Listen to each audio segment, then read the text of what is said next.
Buddha Kaya beserta keluarga besar, para petugas manakib yang telah melaksanakan tugasnya dengan baik, para ikhwan wal akhwat di mana saja berada. Malam hari ini, bil khusus pemangku manakib pada malam hari ini, Profesor Kiai Haji Hedi Siriam Putra beserta keluarga besar yang saat ini beliau sedang berada di Spanyol. Kita doakan semoga beliau senantiasa dimudahkan urusannya dunia akhirat, dikabulkan segala hajatnya baik yang berkenaan dengan dunia maupun akhirat. Dengan karomah guru agung kita, Pengusaha Baos Qaddasallahu Syirah. Amin ya rabbal alamin. Demikian juga kepada kita semua, semoga Allah kabulkan segala hajat kita, Allah mudahkan segala urusan kita. Amin ya rabbal alamin. Hadirin ikhwan wal akhwat rahimakumullah. Pada malam hari ini saya ingin menyampaikan satu penjelasan yang dimintakan oleh sahabat lama saya melalui WA. Beliau sudah lama tidak kontak saya, tiba-tiba kirim video TikTok, cuplikan atau potongan dari video pengesah Abah, hikmat ilmiah pengesah Abah. Video itu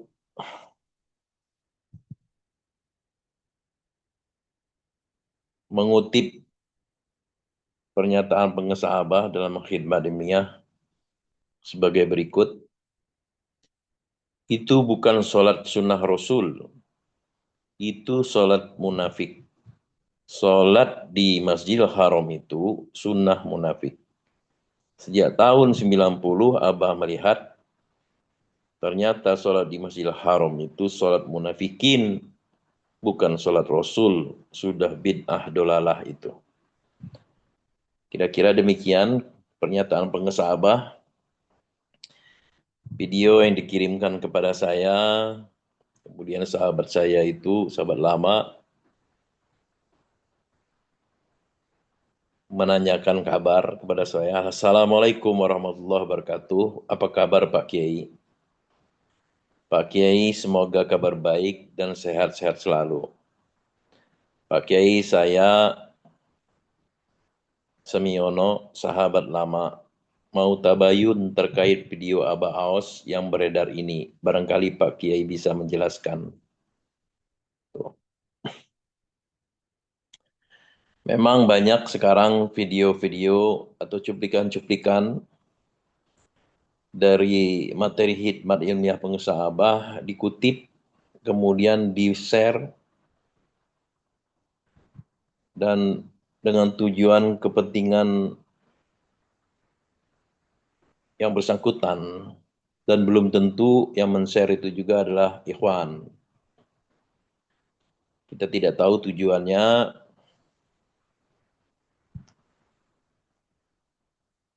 Kalau video-video atau potongan-potongan khidmat ilmiah pengusaha Abah dikutip, dipotong, kemudian di-share, itu juga bisa menjadikan salah dalam memahami. Dan ini sudah terjadi ya.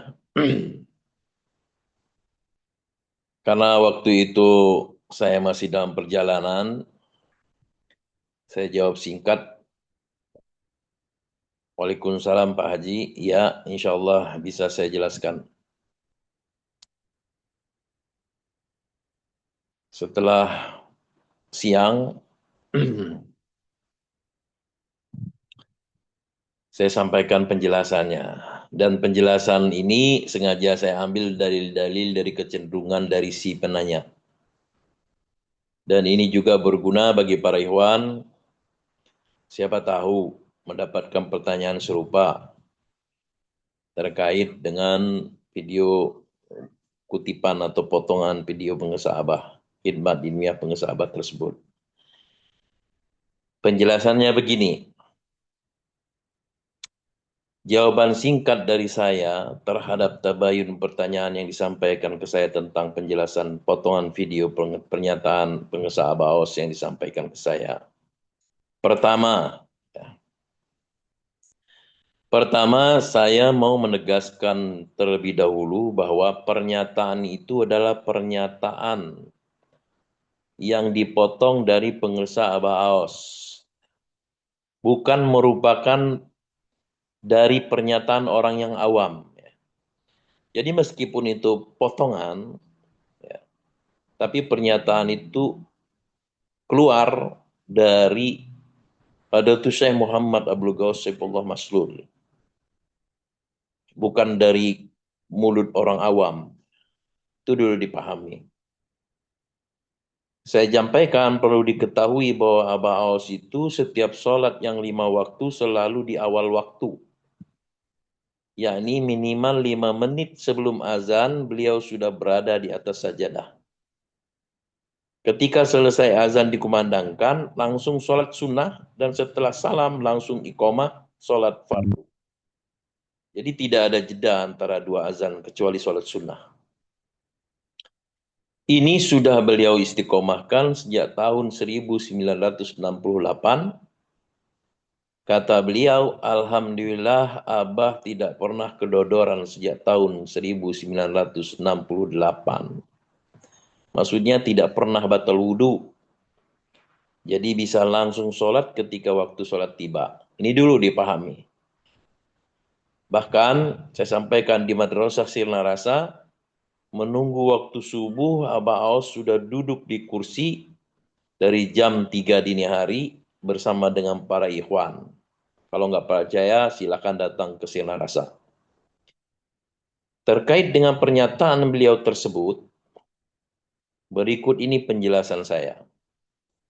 Ketika beliau menunaikan ibadah haji dan umroh di Masjidil Haram, dan menjumpai ternyata jeda antara sholat dan azan lama sekali, tentu secara naluri beliau merasa kaget karena tidak biasa dan tidak sesuai dengan sunnah yang sudah beliau amalkan dalam waktu yang lama. Akan berbeda dengan orang awam yang memang tidak istiqomah dalam mengamalkan sholat di awal waktu. Tentu orang tersebut akan biasa-biasa saja dengan lamanya waktu jeda antara azan dan iqomah yang terjadi di Masjidil Haram. Nah, jadi itu dulu yang harus dipahami. Abah itu sudah istiqomah, berbeda dengan orang awam. Ya. Jadi tidak ada jeda antara azan, ya, iqomat dengan sholat, dengan iqomat, kecuali sholat sunnah. Ini penjelasan saya yang pertama. Bedakan dulu posisi kita dengan beliau. Nah, ada kaidah unzur makola wala tanzur mankola. Lihatlah apa yang dia katakan dan jangan engkau melihat orang yang mengatakan. Itu dalam ilmu syariat. Sebaliknya untuk ilmu hakikat, unzur mankola wala tanzur makola. Lihat siapa yang mengatakan, jangan engkau lihat apa yang dikatakan. Jadi dalam ilmu hakikat, tentu ini dalam ilmu hakikat, ya lihat siapa yang mengatakan. Jangan kau lihat apa yang dikatakan, siapa dulu yang mengatakan. Jadi itu dulu harus bedakan, bukan pernyataan orang awam, tapi pernyataan seorang mursyid. Itu yang pertama. Yang kedua, dalil terkait pernyataan beliau yang dimintakan penjelasannya kepada saya tersebut, ada hadis yang menyatakan bahwa sholat di awal waktu itulah yang paling afdol. Dalam sebuah hadis, Rasulullah SAW bersabda, an Ummu Farwah qalat su'ila Rasulullah SAW al-amali abdolu qala as-salatu fi awali waktiha. Dari Ummu Farwah, ia berkata, Rasulullah SAW pernah ditanya, amalan apakah yang paling afdol? Beliau pun menjawab, sholat di awal waktu. Hadis riwayat Abu Daud nomor 426. Syekh Albani mengatakan bahwa hadis ini sahih. Kenapa saya kutip dari Syekh Albani? Karena saya menjawab dalil itu kecenderungan daripada si penanya.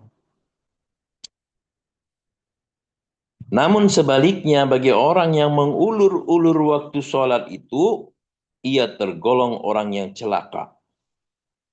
Allah Subhanahu wa taala berfirman, "Fawailul lil musallin." Maka celakalah orang yang sholat, alladzina hum an sholatihim sahun, yaitu orang-orang yang lalai terhadap sholatnya. Quran surah Al-Ma'un ayat 4 sampai 5. Tafsir dari ayat ini saya ambil keterangan dari Abu Ya'la bin Baihaqi.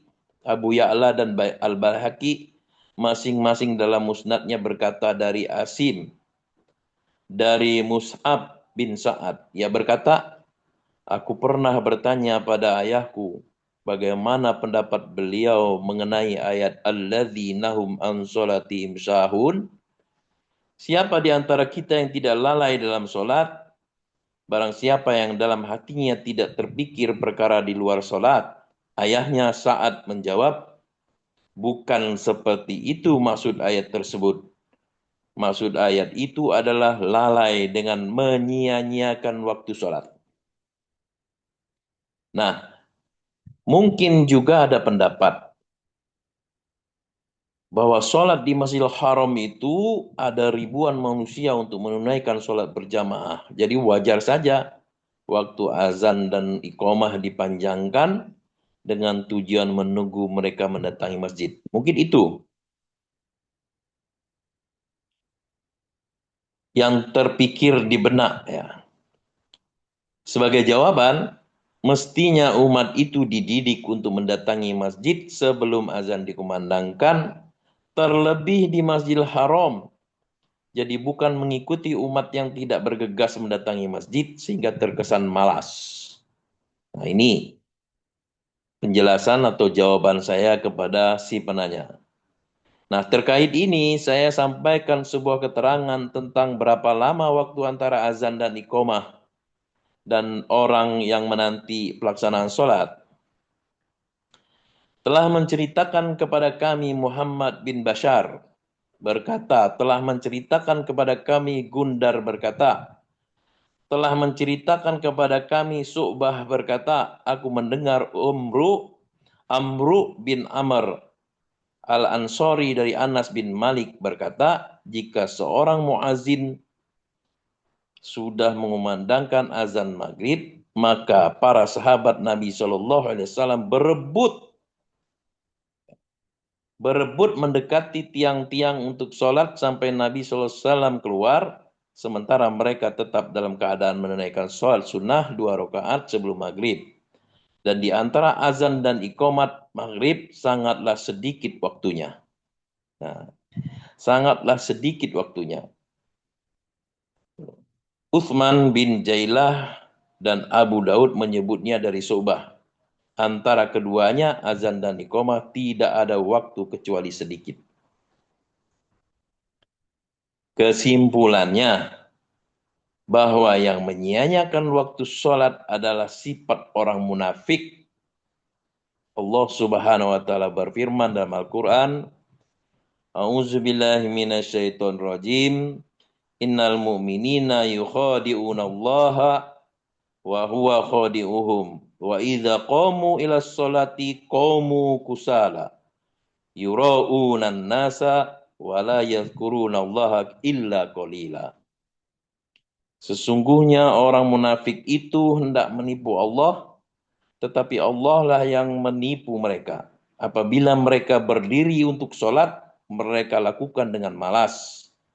Mereka bermaksud ria, ingin dipuji di hadapan manusia, dan mereka tidak mengingat Allah kecuali sedikit sekali.